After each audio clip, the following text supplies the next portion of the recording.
말씀의 제목 따라해볼까요? 지금까지 지내온 것. 맥주 감사절은 첫 번째 거둔 것에 대한 하나님의 은혜를 기억하면서 감사를 드리는 것이죠. 또 이제 절기상으로 날짜를 보면은 1년의 절반이 지나갑니다. 그래서 반년을 보내게 하신 하나님의 은혜를 되돌아보면서 우리에게 주시는 이 날들을 계수하면서 하나님께서 나에게 주신 은혜가 얼마나 큰가라는 것을 기억하고 남은 하반기를 하나님을 더욱더 견고히 믿으면서 보내자라는 의미도 담겨 있습니다.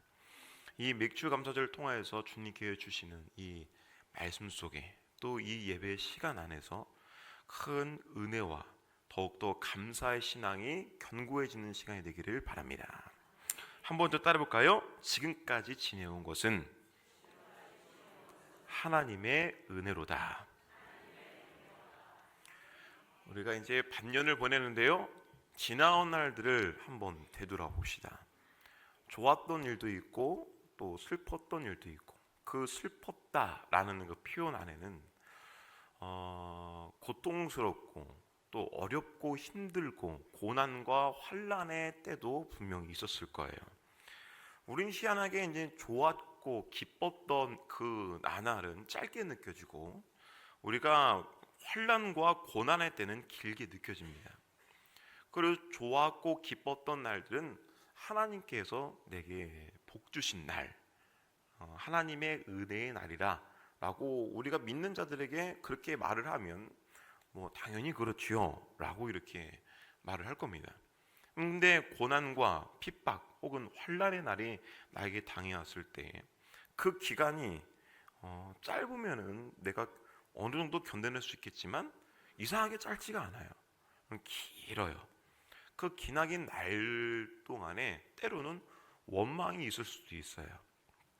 그런데 그 힘들었던 날을 천천히 다시 한번 묵상하고 기도해 보면 그 힘들었던 날들조차도 하나님의 은혜 가운데 보내왔었고, 그 힘들었던 기간 안에서 하나님께서 세밀하게 나를 도와주시고, 내가 자칫 넘어지고 포기할 수도 있는 삶 그리고 인생이었는데 하나님께서 나를 도우시고 밀어주시고 이끌어주시고 계셨음을 느낄 수 있습니다. 그렇기 때문에 모든 것은 하나님의 은혜입니다. 감사는 큰 믿음의 고백입니다. 그리고 축복의 문이에요. 그래서 감사로 살아가는 사람은 하나님께서 주시는 복의 문을 활짝 여는 사람입니다. 감사하는 사람이 하나님께서 주시는 크고 놀라운 은혜를, 하늘의 은혜, 하늘의 복을 누리는 사람인 것을 잊지 마시기 바랍니다. 유럽에서 전승되어 오는 구전으로 내려오는 이야기인데, 하늘에서 두 천사가 바구니를 각각 들고 내려왔어요. 한 천사는 기도와 소원의 제목을 담기 위해서 바구니를 들고 왔고, 한 천사는 감사 제목을 담기 위해서 바구니를 들고 왔어요. 그래서 세상을 도는데 소원과 기도 제목을 담기 위한 천사는 세상을 반도 못 돌았는데 벌써 바구니가 꽉 차버린 거예요. 그래서 더 이상 담을 데가 없어가지고 하늘로 다시 올라갔어요. 근데 감사 제목을 담는 천사는 세상을 다 돌았는데 아직 3분의 1도 안 찬 거예요. 그래서 하늘로 못 돌아갔다는 이야기가 있는 거예요. 그만큼 우리는 감사에 인색합니다. 바라는 건 많아요. 근데 감사에는 인색해요. 하나님께서는 우리가 바라고 원하는 것 들어주시는 분이십니다. 하나님은 내가 바라기 전보다 이미 나에게 제공하시고 공급하시는 분이신 줄로 믿습니다. 그렇기에 주님께서는 내가 원하고 바라는 것은 나의 욕심, 그리고 더 나은, 그리고 세상 사람들이 누리는 것 비교해서 상대적으로 내가 더 갖고 싶기 때문에 바라는 것일 뿐, 하나님은 내 필요를 아시고 내게 공급하시는 하나님이십니다. 그런데 우리는 그것에 대해서 감사하기를 더디하는 자가 아닌가라는 생각을 합니다. 그만큼 우리는 감사에 인색하죠. 아니, 많은 사람들이 감사에 인색합니다. 믿든 믿지 않든. 그런데 그리스도인의 매력은 감사에 있어요. 그렇든 그렇지 않든 혹은 환난 중에서라도 감사하는 자, 그런 사람이 그리스도인으로서의 매력이 넘치는 자예요. 아니 어떻게 그렇게 감사할 수 있어요? 지금 감사할 때가 아닌데 왜 감사해요? 라고 안 믿는 친구가 물어볼 때 그건 나는 예수 믿는 사람이기 때문에 그런 겁니다. 오늘 시편 77편을 보는데 아삽의 시예요. 근데 이 시를 처음부터 읽어보면 이 아삽이 무언가 큰 어려움을 당하고 환난 중에 있는 겁니다. 그 환난 중에 있는 모습이 굉장히 심각하듯 보입니다. 어느 정도 심각하냐면 2절에 보면은 이 환난 중에 하나님을 찾긴 찾았는데 하나님의 위로조차도 거절하고 싶다라는 고백을 해요. 그 정도로 난 위로도 하나님의 위로도 필요 없다라고 말할 정도로 환난이 극심합니다. 그때 불안하고 근심에 가득 찼을 때 이 아삽이 5절 말씀부터 읽었는데 지나간 옛날을 생각을 해본 거예요.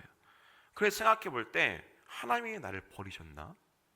그리고 하나님의 인자하심이 끝났나? 하나님이 나를 지켜주신다고 약속하셨는데 그 약속도 폐하였는가? 라고 하면서 온갖 걱정을 다 품고 있는 모습을 볼 수가 있어요. 근데 아삽이 이것도 하나의 기도고 묵상이죠. 그렇게 묵상해 볼 때 10절에 이내 곧 깨닫습니다. 또 내가 말하기를 이는 나의 잘못이라 라고 깨달아요. 아, 내 잘못이구나. 내가 이렇게 환난과 고통 가운데 있을 때 우리는 그렇게 생각할 수 있어요. 하나님의 은혜, 하나님의 도우심의 손길이 이제 더 이상 없나? 이렇게 생각할 수 있는데 이거는 내 착각이구나, 잘못이구나 라고 이렇게 고백하면서 또 하나님께 영광 돌리며 말하기를 11절에 곧 여호와의 일들을 기억하며 주께서 옛적에 행하신 기이한 일을 기억하리이다. 또 주의 모든 일을 작은 소리로 읊조리며 주의 행사를 낮은 소리로 되뇌리이다 라고 하면서 하나님께서 지난 날에 내게 행하신 귀하고 복된 일들을 내가 기억합니다 라고 고백하죠. 내가 지금 아삽처럼 아주 극한적으로 하나님의 위로함도 거부하고 싶습니다 할 정도로 어려움에 처해 있는데 이 어려움에 처해 있을 때에 다시금 지난 날을 되돌아보면 모든 것이 하나님의 은혜였구나 라고 되돌아볼 수 있는 거예요. 우리에게서 이 절기가 중요한 것은 우린 때로 수시로 우리의 마음은 변할 수 있어요. 하지만 감사절 통하여서 우리가 말씀 가운데 이 예배 속에서 하나님을 깊이 생각하면 모든 것이 하나님의 은혜였구나라고 깨닫게 됩니다. 따라해 봅시다. 첫째, 감당할 시험만 주셨습니다.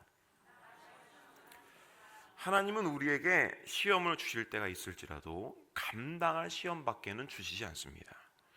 아브라함이 100세 때 귀하게 얻은 아들 이삭을 아브라함이 금이야 오기야 기르고 있는데 오늘 하나님께서 청천벽력 같은 말씀을 주시지요. 그 아들 번제로 바쳐라. 근데 아브라함은 그 하나님의 뜻을 이행하고자 했어요. 요셉에게는 노예의 살이와 그리고 억울하게 누명을 써서 옥살이라는 시험이 찾아왔습니다. 다윗은 나라를 구한 영웅이었는데 다윗은 아무 이유도 없이 사울 왕이 죽이려고 했고 그래서 젊은 시절을 도망자의 신세로 살아가는 시험이 찾아왔습니다. 그런 시험들이 찾아와요. 그런데 그 시험의 과정을 다 은혜로 넘기고 그리고 위대한 인물로 다시 서게 됩니다. 우리에게도 시험이 없는 건 아니에요. 우리에게도 시험이 각각 찾아올 때 그 시험의 정도가 찾아옵니다. 여러분들에게 이런 시험이 찾아온다면 아브라함에게 왔던 시험, 그리고 요셉에게 왔던 시험, 다윗에게 왔던 시험 찾아온다면 감당하실 수 있겠어요? 감당할 수 있어요? 못 감당하죠. 만약에 저에게 요셉에게 왔던 시험처럼 억울하게 옥살이 하겠다, 저 같으면 탈옥하고 말지. 거기 문 있어요. 너무 억울해서 어떻게 살아요? 억울해서. 그러니까 우리는 감당할 시험밖에는 하나님이 주시지 않습니다. 내게 지금 닥쳐온 환란이 이게 웬 말인가라고 나는 너무 짜증도 나고 화도 나지만 가만히 되돌아보면 그것이 내 분량입니다. 하나님은 감당할 것만 주시는 거예요. 고린도전서 10장 13절 말씀에 사람이 감당할 시험밖에는 너희가 당한 것이 없나니 오직 하나님은 미쁘사 너희가 감당하지 못할 시험당함 허락하지 아니하시고 시험당할 즈음에 또한 피할 길을 내사 너희로 능히 감당하게 하시느니라. 아멘. 하나님은 우리를 강하게 키우기를 원하세요. 그래서 우리가 감당할 것밖에는 주지 아니하시고 더 은혜로운 것은 우리가 감당하기 위해서 우리가 감당할 시험밖에 주시지 않는데 그 시험조차도 하나님께 보시기에는 능히 감당할 만한 건데 내가 그것을 감당하지 못하겠다고 쓰러지려 한다. 그럼 하나님은 또 피할 길을 내주신다는 거예요. 그렇게 하나님은 모든 것을 우리를 위하여서 일하시는 분이십니다. 하나님은 우리를 잘 아십니다. 나를 지으신 분이시기 때문에 우리의 성격과 내 성질도 잘 아세요. 그래서 우리를 늘 세우시려고 노력하시는 분이십니다. 근데 마귀는 우리를 늘 넘어뜨리려 합니다. 가능한 우리가 잘 넘어질 수 있는 것만 주는 존재, 그게 마귀고, 하나님은 내가 그럼에도 일어날 수 있도록 하는 분, 그게 하나님이십니다. 잠언 17장 3절에 도가니는 은을, 풀무는 금을 연단하거니와 여호와는 마음을 연단하시느니라. 아멘. 연단할수록 단단해지죠. 근데 하나님은 마음을 연단하신다는 거예요. 우리가 가끔 신앙생활하면서 이런 분이 있어요. 진짜 정말 잘났어. 내가 그 권사님 때문에 내가 이제 안 다녀. 이런 분이 있을 수 있고, 뭐 성가대 중에 나 진짜 내가 그 권사님 때문에 나 성가대 안 해 이제. 이런 분이 있을 수도 있고, 내가 그 이사님 때문에 나 이제 선교회 활동 안 해. 이럴 수도 있고, 그죠? 근데 그게 가만히 생각해보면 믿음에 문제가 생겨서 그런 게 아니에요. 마음이 상해서 그런 거예요. 그죠? 아, 그래요? 안 그래요? 마음이 상해서. 뭐 예를 들어서 누군가가 나 이제 성가대 안 해 라고 하면 그 안 하기로 한 사람한테 조용히 물어봐요. 성가대 안 하는 거예요? 하나님을 안 믿는 거예요? 하나님은 믿죠. 믿는다 그러죠. 당연히. 그죠? 성가대만 안 하고. 그 믿음에는 변함이 없어요. 근데 중요한 건 마음이 상한 거예요. 우리가 소위 시험 들었다는 거는 사실상 진짜 시험이 아니에요. 내 마음이 상한 거예요. 그래서 내가 믿음 생활을 견고하게 잘 해나가기 위해서는 마음을 지켜야 돼요. 아멘. 그래서 잠언 말씀에 뭐라고 해요? 생명의 근원이 마음에서 난다. 마음. 내 마음을 잘 지켜야 되기 때문에 하나님은 마음을 연단하시는 겁니다. 둘째, 따라해 봅시다. 돌이켜보면 모든 것이 은혜입니다. 신명기 8장 4절에 모세가 이렇게 얘기를 해요. 이 40년 동안에 네 의복에 헤어지지 아니하였고 네 발이 부르트지 아니하였느니라. 아멘. 이 의복이라는 것은 옷과 신발을 다 얘기해요. 이 40년 동안 광야 생활을 하면서 마치고 모세는 요단강을 건너지 못합니다. 그 요단강을 뒤로 건너면 바로 가나안 땅이에요. 근데 모세는 거기까지만 해요. 지도자 생활을. 근데 요단강을 뒤에 두고 이제 백성들에게 마지막 설교하는 게 신명기예요. 그래서 지난 날을 40년의 광야 생활을 회상하면서 하는 말이 뭐냐? 잘 생각해봐라. 40년 동안 이 척박한 돌도 많은 이 광야를 지나오면서 옷과 신발이 떨어진 적이 있었니? 신기하게도 없는 거예요. 그러고 보니까 신기하네. 옷과 신발이 떨어진 적이 없는 거예요. 그리고 그 험한 땅을 걸어오면서 발이 부르튼 적이 있냐? 발이 부르튼 적이 없었네. 그 중에 이 수많은 사람들이 행군을 할 때 한 명에도 발이 부르트면 그것 때문에 낙오자가 생기면 안 되잖아요. 낙오자는 없어야 돼요. 한 명 때문에 쉬어야 돼요. 다 같이 가는 거니까. 그런데 시간표대로 움직일 수 있는 것, 발이 부르트는 사람도 없게 하나님께서 세밀하게 다 챙겨주신 거예요. 그때 하나님께서 이스라엘 백성들에게 다 나이키 제공하셨어요? 이스라엘 백성들은 웃지도 않았대요? 그게 아니에요. 그 신발이 뭐 좋은 거겠어요? 근데 하나님이 신발 하나하나까지도 떨어지지 않게 옷을 해 입을 때가 어디 있어요? 옷이랑 해 입으면 옷감, 실 이런 것도 있어야 되는데 제공받을 게 어디 있어요? 광야에서. 근데 옷 한 벌도 떨어지지 않도록 하나님께서 다 지켜주신 거예요. 그런데 이스라엘 백성들은 맨날 뭐 더 이상의 것을 원하죠. 그것 때문에 불만을 표하죠. 하나님은 이미 나에게 필요한 것을 다 주시는 분이십니다. 우리는 그것에 먼저 감사할 줄 알아야 됩니다. 우리가 살아가고 있는 것, 오늘도 눈을 떴을 때 이 거룩한 주의를 지킬 수 있도록 주님께서 내게 생명 주신 것, 이것부터 우리가 감사할 제목이지요.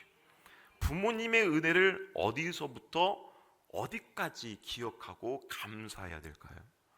우리는 모든 것이 다 감사할 제목이지요. 하나도 감사하지 아니할 게 없어요.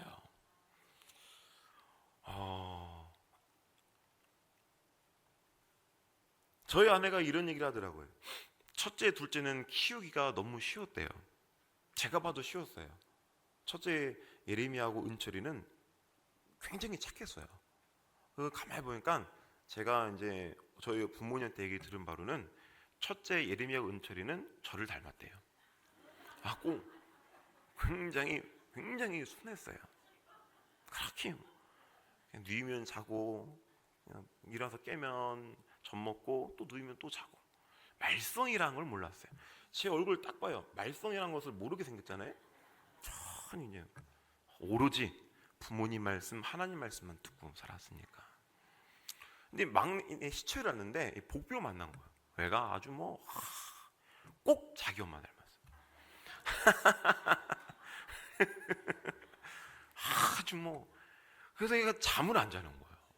재우려고 하면 이제 잠들었다. 그래서 살포시 누워놓으면 이 등에 스위치가 달려 있어가지고 이렇게 부분을 다 알잖아요. 뉘기 하면 또 빽 울어요. 그러면 저희 아내도 힘들어서 잠 좀 자고 싶은데 소파에 앉아가지고 하면 얘가 울고 그러면 너무 저희 아내도 지쳐가지고 애도 울고 저희 아내도 울고 같이 울고 그렇게 힘들게 키웠어요, 막내를. 근데 이놈의 자식이 이제 좀 컸다고 이제 줄을 타기 시작하는 거예요. 엄마는 이제 살림을 하니까 애가 사달라고 장난감 사달라고 하면은 막 제한을 둬요. 제한. 그 10,000원 안에서 사라. 이렇게 하는데 저는 아빠니까 가끔 사주는 거잖아요. 그럼 레고 샵이나 이런 데 가면 사고 싶은 거 사. 이렇게 얘기를 해요. 그러면 희철이가 이래요. 나는 세상에서 아빠가 제일 좋다. 그러면 저희 이제 장모님이 이제 매주 오시잖아요. 그러면 장모님은 할머니니까 이쁘니까 막내가 사달라고 하면은 또 사주고 싶은 대로 사주세요. 그럼 나는 세상에서 외할머니가 제일 좋다. 생각해봐요. 자기를 위해서 정말 생명을 다해 키워준 사람은 제가 아니에요. 저는 목회했지 희철을 위해서 생명을 다해서 키워준 적은 없어요. 자기 엄마가 키웠지. 엄마의 그런 은혜는 새까맣게 잊어버리고 지금 당장 내게 보다 더 나은 레고를 사주는 이가 자기에게 있어서는 최고의 인물이에요. 최고의 인물. 그렇게 줄을 타더라고요. 이스라엘 백성이 그랬어요. 40년 동안 내 의복, 내 신발, 내 발도 부르트지 않게 낮에는 구름기둥, 밤에는 불기둥으로 세밀하게 지켜주신 하나님의 은혜를 잊어버려요. 세밀하게 지켜주시는 게 진짜 사랑이거든요. 세밀하게. 아기가 울 때 일어나는 건 저는 못 일어나요. 못 들어서. 근데 저희 아내는 기적같이 정말 딱 일어나요. 해도 일어나요. 그게 하나님의 우리의 작은 신음소리에도 들으시는 하나님의 은혜거든요. 근데 가나안 땅에 들어갔더니 그렇게 세밀하게 베푸시는 하나님의 사랑과 은혜를 싹 잊어버리고 지금 나한테 너에게 돈 줄게, 네 농사 잘 되게 해줄게, 네 가정 복 줄게 하는 바알신을 쫓아다니기 시작하는 거예요. 왜? 더 좋은 걸 준다니까. 하나님이 그러지 마라. 내가 너희에게 그동안 40년 동안 출급해주고 너를 먹여주고 살려주고 세밀하게 지켜준 하나님의 은혜를 잊지 말라. 선지자들이 계속 등장하면서 그렇게 말했어요. 근데 이스라엘 백성들은 그거를 듣지 않는 거예요. 진짜 하나님의 은혜는 무엇인가? 우리 부모님의 은혜를 우리가 잊지 말아야 될 것처럼, 세워보면 모든 것이 다 부모님의 은혜인 것처럼 우리가 되돌아보면 모든 것이 다 하나님의 은혜인 겁니다. 마지막 세 번째 따라해볼까요? 소망을 주셨습니다. 로마서 5장 3절에서 6절. 다만 이뿐 아니라 우리가 환난 중에도 즐거워하나니 이는 환난은 인내를, 인내는 연단을, 연단은 소망을 이루는 줄 알미로다. 여기까지만 읽어볼게요. 우리가 환난을 당하는데 환난 중에 즐거워할 일이 어디 있어요? 사실은요. 그런데 말씀 뭐라고 얘기하냐면 환난 중에도 즐거워할 일이 있다. 왜냐하면 결론은 환난을 이길 수 있는 힘이 소망이기 때문이다 라고 말씀합니다. 환난 중에 인내가 발동하게 하는 것, 이길 힘도 주는 것, 그거는 결론적으로 소망이 있기 때문이다. 소망 없는 사람은 오늘 살아갈 힘이 없습니다. 오늘 이겨낼 힘이 없습니다. 하지만 나에게 소망이 있을 때, 궁극적으로 그리스도인에게는 천국 소망이 모든 것을 이겨낼 수 있는 힘을 주게 합니다.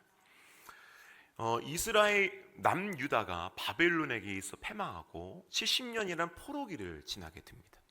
그때 느헤미야가 이 폐허가 된 이스라엘 예루살렘 성벽을 재건하고자 하는 하나님의 감동을 받아요. 그래서 예루살렘으로 돌아가서 성벽을 재건하고자 할 때에 하나님의 이 거룩한 뜻을 이행하고 예루살렘 성벽을 재건하고 예루살렘 성벽이 재건돼야 예루살렘 주민들이 돌아와서 살만한 도시가 되고, 그리고 무너진 성전도 다시 짓고 신앙을 회복하고 하나님의 나라를 다시 짓겠다는 꿈을 꾸게 됩니다. 이게 소망이에요. 이 소망을 이루고자 할 때에 외적으로 내적으로 심각한 공격을 많이 받아요. 원래 하나님의 선한 일을 하고자 할 때에는 공격이 있기 마련입니다. 외부에서도 공격이 오지만 희한하게 내부에서도 공격이 와요. 그거 해서 뭐하냐? 그거 지어서 뭐하냐? 이렇게 얘기하는 사람들이 꼭 있어요. 교회에서도 좋은 일 좀 하려고 하면 그거 해서 뭐예요? 괜히 그거 건드려서 뭐예요? 이렇게 얘기하는 사람들. 자기가 할 것도 아니면서 하면 자기도 거들면 말을 안 해. 굳이 그렇게 해서 뭐예요? 이렇게 얘기하는 사람들이 꼭 있어요. 외적으로도 공격이 있지만 내적으로도 공격이 많다. 그래서 느헤미야가 그런 내외적으로 공격이 있는 것을 항상 시달리면서 공사를 할 때 한 손엔 망치를 쥐고 공사를 해서 한 손에는 공격에 대비하여 칼을 쥐어요. 그래서 공사를 진행하고 밤이 되면 기도를 합니다. 그게 느헤미야의 방법이었어요. 그래서 뜻이 맞는 사람들과 성벽 공사를 52일 만에 완공을 해요. 단축시킨 거죠. 하나님께서 도우신 거예요. 그렇게 참고 버텨가면서 52일 만에 그 성벽을 재건할 수 있었던 이유는 소망이 있었기 때문이에요.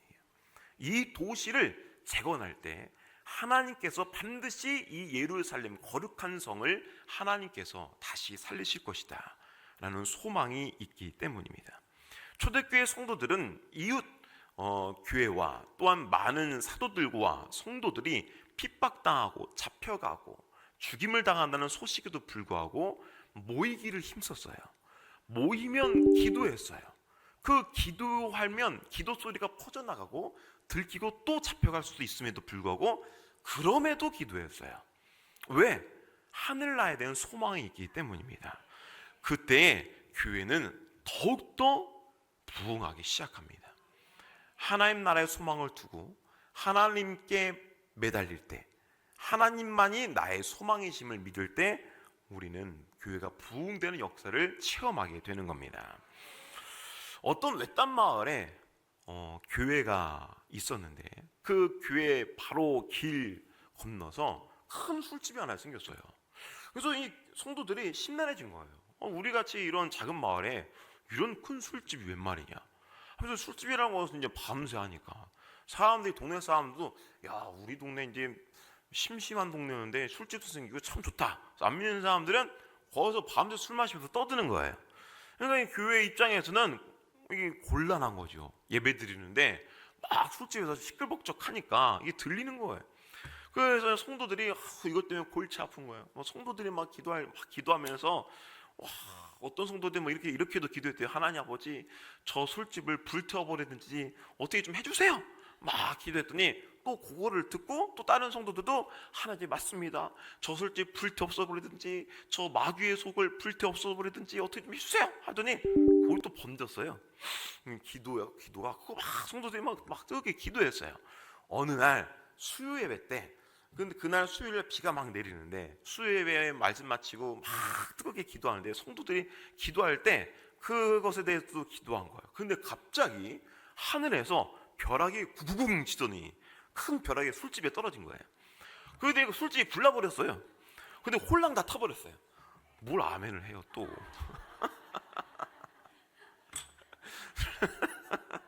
술집이 불타버린 거야. 불타 없어져 버린 거야. 술집 사람은 허망하게 자기 영업장이 다 불타버린 거예요. 근데 그전부터 듣는 소문이 교회에서 자기 술집 불타 없어져라고 기도하고 있다는 소식을 듣긴 들었거든요. 그래가지고 고발해버렸어요. 그래가지고 이게 재판에 넘겨졌어요. 재판에 넘겨서 술집 사장은 주장하기를 저 교회에서 우리 가게 불타 없어지라고 기도해가지고 우리 술집이 불났다. 네. 이게 이제 증거예요. 그래서 이제 교회 측에서는 그럴 리가 없다.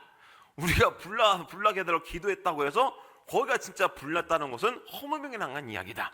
라고 이렇게 쌍방간에 의견이 막 첨예하게 대립한 겁니다. 가만히 듣고 있던 판사가 한마디를 딱 했대요.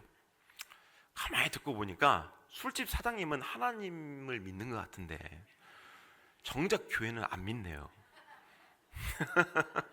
그렇게 얘기를 하더래요. 이게 참 재미난 이야기인데 뼈가 있는 얘기죠.